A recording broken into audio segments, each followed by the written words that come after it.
I just saw a tweet that said every election cycle, Americans are asked to choose between the lesser of two evils with no changes to their material conditions.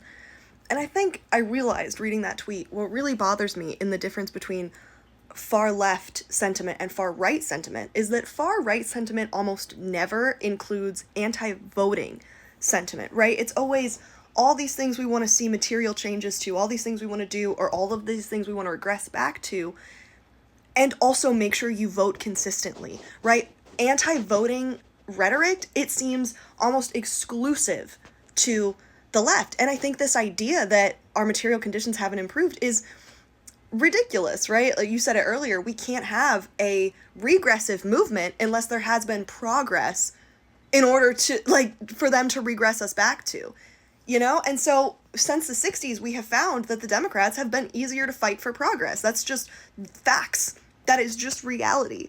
And I think too many people are hesitant to increment change, but fail to realize that increment change is how we got where we are today. How we got to the point where the lesser of two evils, or I'm sorry, the worst of two evils is a literal Nazi. Like, is so evil, it is almost unfathomable. And you still have people saying you need to vote for the lesser of two evils because leftist rhetoric recently, in the last couple of decades, really in the last decade, hasn't been taking the stance of we need to do all these things, we need to push for change, every single thing that leftists advocate for, in addition to voting.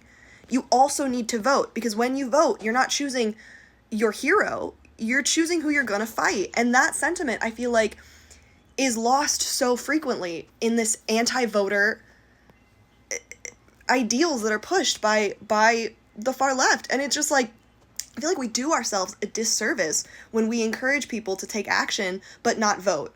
I think it's disingenuous to try to have this conversation of, oh, we've never made any progress, that's why. In order to demonize the Democrats, they've had to be so hyperbolic is to just lie and not tell the truth. And there's just so many people that are newer to politics right now that don't know the history, that don't know that, like, Obergefell was just, like, less than 20 years ago. Like, It's what, 2012? Yeah, 2014? like, That's yeah. when gay marriage was legalized. Yeah, exactly. And that, but what preceded that was Roe, preceded that. And it's like, you know, we've been making progress. That's how they've been able to be regressive this entire time. We've been pushing things forward. Like the fact that they want to roll back the Civil Rights Act, and they're trying to bring up all this old legislation, is because we have been having these small wins year over year over year over year, moving in the right direction. And to just ignore that, to try to make this point of apathy, is horrible. And yeah, and it's the point of like, well, things aren't communist utopia, so they haven't gotten better.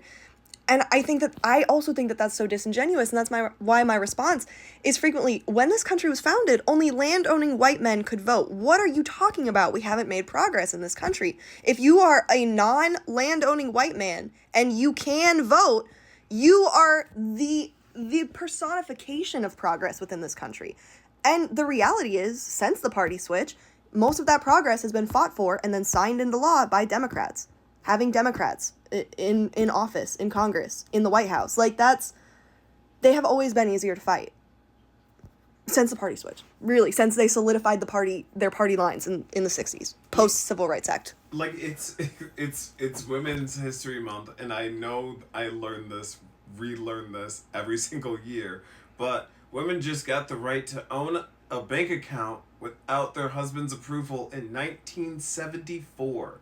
Like, I made a video about that yesterday. Progress is like there has been progress, and it has been recent, and to just ignore it is so disingenuous and so irritating. And it feels like the only purpose we're ignoring it is to discourage people from voting for the Democrats. I, too, cannot stand what a lot of Democratic elected politicians are doing. And yeah, I'm going to keep voting, because I also understand that every piece of progress, that has been made in this country, most of it has been made while Democrats have been in power. And, like, Lyndon B. Johnson was not a great candidate. He wasn't a great candidate. But Goldwater was running on a pro-segregation platform. He was running for segregation. To be like, well, you know what? Either one is the same is so ridiculous. It's so absurd. Because to me. Barry Goldwater would have never fucking signed the Civil Rights Act. And for all you tankies, his platform was also anti-communist. It was pro-segregation and it was anti-communism. Right. So to be like, oh, well, the Democrats were going to be the same. The Democrats were going to be the same. No, they absolutely were not, and we knew that. Like, the people working on what we were working on, the civil rights leaders at the time knew who we had to back in at that level in order to get the legislation passed that we needed to be passed. Like, we knew who we needed in office to get that done.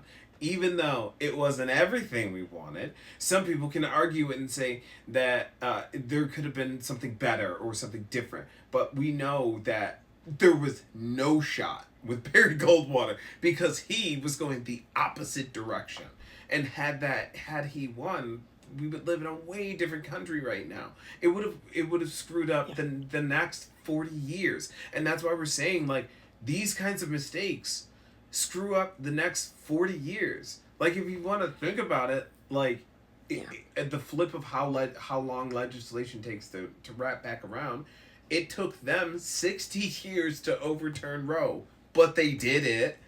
Like, but in increments. It took them 60 years. Through incremental progress and through consistent voting, not just for the president, but down fucking ballot. They infiltrated school boards and local offices with these hardcore regressive conservatives, often Christian, often nationalist people, and they transform the Republican Party. And we don't give the average people who worked to transform the Republican Party to what it is today the credit that we should, because that's history too. Whether we agree with them or not, they did it.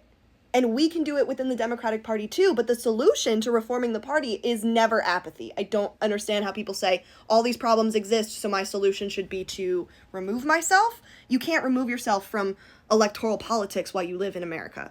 You can't do it. So whether you choose to vote or not, you still live under an electoral politics system. I forgot who says it, but there's a dude on TikTok that says, like, you don't have to fuck with politics, but politics fucks with you. Like, okay, even if you don't want it to matter, even if your apathy doesn't mean that you didn't participate. Like, you can't divorce yourself from the system no matter what you do. So not voting is truly not doing anything. Like, it is, you're not making a statement because you are still participating in that system. Your participation was just non-action. Exactly. It's the reason why the congressional members write present. Like, exactly. You're still there. Exactly. And your non-action ultimately ends up being an endorsement of what is currently going on, or the way that things are currently headed. Right, exactly. Like, how annoying it is when we lose out on things over one vote and then we realize somebody voted present. Yeah. It's like, you asshole. And, like, you could have saved this thing, but you, instead of saving this thing, it's not that you voted against it, you instead just sat out. But because you sat out, we still lost.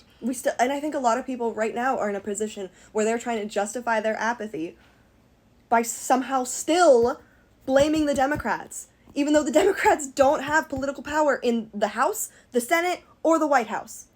Right. And they're using what power and influence that they have, because at the end of the day, that's what a politician is. And I think a lot of people don't understand what a politician is. A politician is a spokesperson for ideals.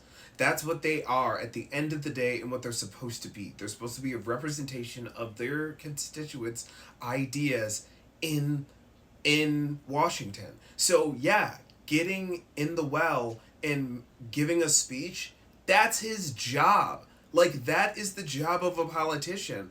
And I heard somebody else say the other day that Yao saw Bernie Sanders in a picture marching next to Martin Luther King Jr. one time, and you forgot what a politician is supposed to be. Mm. Like, a politician is not an activist, and an activist is not a politician. They're two different roles. And for some reason, we've tied these two things together and mixed them up. And now we're just promoting things that are what the people are supposed to do, because that's the right of the people to bring that sort of regress. It's the right of the people to be able to protest in certain ways, not necessarily a politician who is under decorum and ethics committees who's sitting there in that room.